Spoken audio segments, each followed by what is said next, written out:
ইংরেজিতে একটা কথা আছে, people can learn through mistake. মানুষ ভুলের মাধ্যমে শিখতে পারে।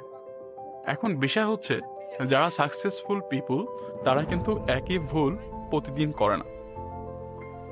তার মানে তারা যে ভুলগুলো করে সেই ভুলগুলো হচ্ছে ব্র্যান্ড নিউ ভুল বা ব্র্যান্ড নিউ মিস্টেক। এখন কথা হলো যে স্যার, ব্র্যান্ড নিউ মিস্টেকটা কি?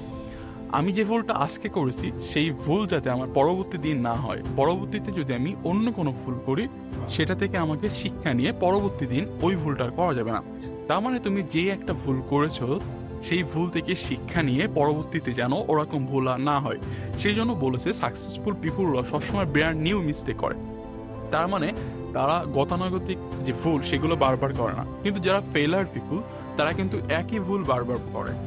তো তোমাদের আজকে একটা মেসেজ দেব, সেটা হচ্ছে কোনো ভুলকেই নিজের হতাশার জন্য দায়ী করবো না, বা নিজে হতাশ হয়ে যাবো না। কোনো ভুল করলে তুমি চেষ্টা করবে সেই ভুল থেকে কিছু শিক্ষা নিয়ে পরবর্তীতে যাতে ওই ভুলগুলো না হয়।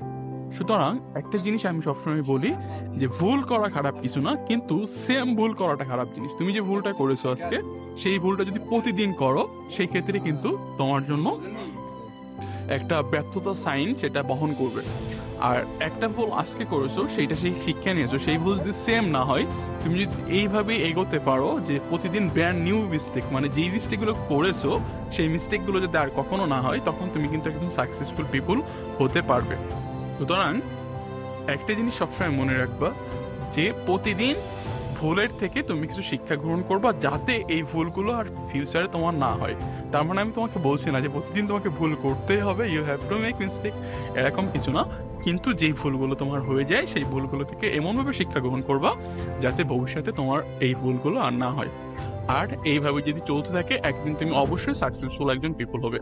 তো আজকে এই ছোট ভিডিও থেকে এইটুকুই আমরা জানতে পারলাম যে যারা সাকসেসফুল পিপল তারা সবসময় ব্র্যান্ড নিউ মিস্টেক করে, তাদের পিছানোর যে ভুলগুলো সেটা আর কখনোই সামনে হয় না। তো আজকে এই পর্যন্তই, আবার নতুন কোনো ভিডিওতে নতুন কোনো মেসেজ নিয়ে তোমাদের সামনে হাজির হবো। সেই পর্যন্ত সবাই ভালো থেকো, সুস্থ থেকো, অবশ্যই বরিশাল সাথেই থেকো।